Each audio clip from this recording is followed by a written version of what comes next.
अहम कानून साजी के लिए सदर मुमलिकत और वज़ीर-ए-आज़म शहबाज शरीफ मुतहरिक। वज़ीर-ए-आज़म ने इत्तेहाद की जमातों के अरकान को आज एशाई पर बुला लिया। JUIFA को भी एशाई में शिरकत की दावत। अरकान असम्बली को नई कानून साजी के हवाले से एतमाद में लेंगे। हुकूमत जजेस की तादाद बढ़ाने समेत एक आईनी इस्लाहाती पैकेज लाना चाहती है। हुकूमत का दावा है कि उन्हें 2/3 अक्सरियत मिल चुकी है। सदर आसिफ अली जरदारी की दावत पर पीपल्स पार्टी के अरकान पार्लियामेंट आज ऐवान सदर पहुंचेंगे।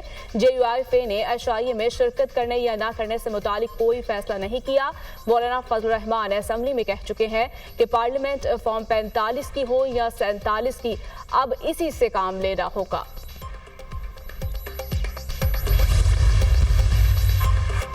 चीफ जस्टिस काजी फायज ईसा का एक्सटेंशन लेने से साफ इनकार। राना सनाउल्लाह कह रहे हैं तमाम जजेस की मुद्दत मुलाजमत बढ़ा दी जाए तो आप भी एक्सटेंशन पर मुत्तफिक हैं। सहाफ़ी का सवाल। राना सनाउल्लाह को मेरे सामने ले आए, चीफ जस्टिस का जवाब। कहा मीटिंग हुई थी जिसमें आजम नजीर तारड़, जस्टिस मंसूर अली शाह और अटॉर्नी जनरल मौजूद थे। इस मीटिंग में राना सनाउल्लाह मौजूद नहीं थे। बताया गया तमाम चीफ जस्टिस साहिबान की मुद्दत मुलाजमत में तौसी कर रहे हैं। मैंने कहा बाकियों की कर दे, मैं तौसी कबूल नहीं करूंगा। मुझे तो ये नहीं पता कल जिंदा हूंगा या नहीं। 6 जजेस के खत का मुआमला समाअत के लिए मुकर्रर क्यों नहीं हो रहा? सहाफ़ी का सवाल। चीफ जस्टिस ने कहा 6 जजेस के खत का मुआमला कमेटी ने मुकर्रर करना है। हर जज का कोई ना कोई रुझान होता है। सुप्रीम कोर्ट से गलतियां हुई, जब तक गलतियों का एतराफ ना करें तो दुरुस्त सम की तरफ गामज़न नहीं हो सकते। दूसरों का एहतसाब करें और अपना ना करें तो कदर नहीं की जाती। तारीख में पहली बार हुआ कि सुप्रीम कोर्ट के एक जज को बद इंतजामी की वजह से बरतरफ किया गया। चीफ जस्टिस सुप्रीम कोर्ट का रेफरेंस से खिताब। कहा हमने आइन शिकन को कसूरवार करार दिया। सुप्रीम कोर्ट ने फैसला दिया जुल्फिकार अली भुट्टो का केस फेयर ट्रायल नहीं था। निगरान हुकूमत में आम इंतखाबात नहीं हो रहे थे। हमारे पास दरखास्त आई, हमने 12 दिन में फैसला कर दिया और इख्तियारात से तजावुज नहीं किया। इलेक्शन कमीशन और सदर दोनों फरमा रहे थे इलेक्शन की तारीख देना उनका इख्तियार है। इलेक्शन कमीशन को हुक्म दिया कि सदर का ओहदा बड़ा होता है, आप जाकर उनसे तारीख लाएं। अली अमीन गंडापुर खवातीन को ललकारते और दहशत गर्दों से डरते हैं। गंडापुर ने नाकाम जलसे का गुस्सा वजीर आला पंजाब और फौज पर उतारा। लाहौर आए, हम देखते हैं कि आप अटक पुल कैसे क्रॉस करते हैं। खातून वजीर आला के खिलाफ बात करना अफसोसनाक है। अली अमीन गंडापुर कमीशन लेने और लोगों को ओहदों से हटाने के सिवा कोई और काम नहीं करते। वजीर इत्तलात अता तारड़ की अमीर मुकाम के हमरा प्रेस कॉन्फ्रेंस। अमीर मुकाम ने कहा अवाम ने PTI के जलसे को मुस्तरद कर दिया। जलसे में गरीब सूबे के वसाइल का बेदरेग इस्तेमाल किया गया। अली अमीन गंडापुर को वजीर आला कहना ओहदे की तौहीन है। कल जलसे में नफरत फैलाने की कोशिश की गई। अली अमीन गंडापुर कई मुकदमात में मुलविस और उनकी कारकर्दगी का अकाउंट खाली है। पुरअमन इज्तिमा और अमन आमा कानून के तहत पहले मुकदमे की तैयारी। वफाकी पुलिस ने PTI की जानिब से खिलाफ वर्जी पर इस्तगासा तैयार कर लिया। जरताज कुल, आमिर मुगल, उमर अयूब, सिमाबिया ताहिर और राजा बिशारत समेत 28 मकामी रहनुमा नामजद।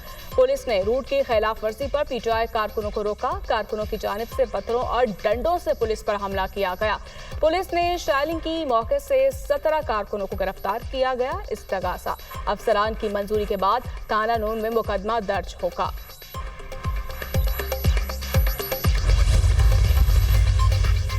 बलूचिस्तान के मसाइल पर बलूचिस्तान की क़यादत की साबिक चेयरमैन सैन सादिक संजरानी की रिहाइशगाह पर अहम बैठक। मुस्लिम लीग नून, पीपल्स पार्टी, BAP, नेशनल पार्टी, ANP के अरकान असम्बली और सेनेटर्स की शिरकत। बलूचिस्तान के मसाइल पर तबादला ख्याल। इजलास में बलूचिस्तान के सियासी और मुआशरती मसाइल पर मुख्तलिफ तजावीज़ ज़ेर गौर आई।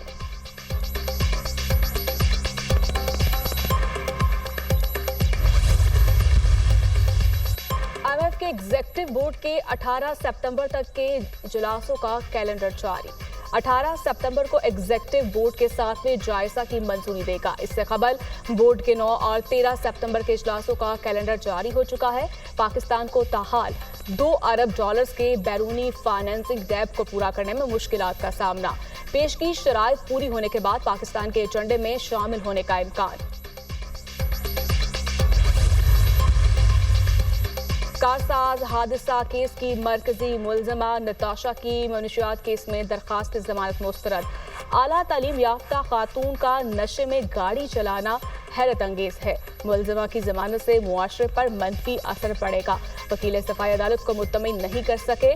वकील सफाई का खून और यूरिन के नमूने गैर महफूज रहने का दावा गलत है। अदालत के रिमार्क्स। मुलजमा की दरखास्त मुस्तरद करने का तहरीरी हुक्मनामा जारी। मुलजमा नताशा के वकला ने नई दरखास्त जमानत दायर कर दी। एक ही वाक़े में 2 मुकदमात दर्ज करना कानून की खिलाफ वर्जी है।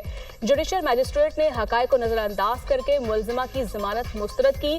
ये मुमकिन नहीं कि एक शख्स के 2 सैंपल लिए जाएं और दोनों की रिपोर्ट अलग हों। दरखास्त में मौक़िफ़। इससे कबल अदालत ने फरीकैन में सुलह के बाद कारसाज हादसा केस में मुलजमा नताशा की दरखास्त जमानत मंजूर की थी। जाली हुकूमत ने कल फिर 9 मई का प्लान बनाया था, मगर हमारे पुरअमन कारकुनों ने नाकाम बना दिया। पुरअमन कारकुनों पर शेलिंग की गई और लाठियां बरसाई गईं। मुतय्यन करदा रास्तों को बंद करके कारकुनों को इश्तियाल दिलाने की कोशिश की गई। पुलिस पर पथराव की झूठी कहानी भी गढ़ी गई। मुशीर केपी बैरिस्टर सैफ का बयान कहा, आवाम का समंदर जाली हुकूमत के खिलाफ रेफरेंडम था। जलसे से साबित हुआ कि जाली हुकूमत कितनी हवास बाख्ता हो चुकी है। इश्तियाल दिलाने का मकसद पीटीआई रहनुमाओं और कारकुनों पर झूठी FIRs और आइंदा NOC न देने का बहाना बनाना था। ना NRO मिलेगा, ना गुनाहों की माफी मिलेगी। और ये जो भड़के हैं ये ना मारे। जिन पैसों से ये क्रेने और लश्कर लेकर आए थे इस्लामाबाद, वो पैसे तुम्हारे पेट से भी निकाले जाएंगे। जानबूझकर इस्लामाबाद पुलिस पर हमला किया गया। हमला करने वाले पुलिस पर, बल्कि उनका मास्टरमाइंड गिरफ्तार होकर जेल जाएगा। गोलियां गैरतमंद खाते हैं, जरूरतमंद नहीं। जलसे करें लेकिन ईरानों में नहीं मिलेगा, ना माफी मिलेगी। डंके की चोट पर कानून साजी करेंगे। अली अमीन गंडापुर दिन में भड़के मारते हैं, रात को पांव पड़ते हैं। पीटीआई सहूलतकारी ना होने से अब छोटे जलसों तक महदूद हो गई।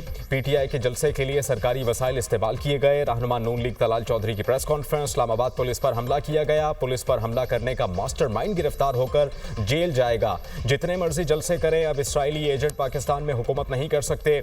शोबदेबाजी और ड्रामेबाजी से तहरीकें नहीं चलती। हमने अहद किया है कि सियासी इंतशार नहीं रहने देंगे।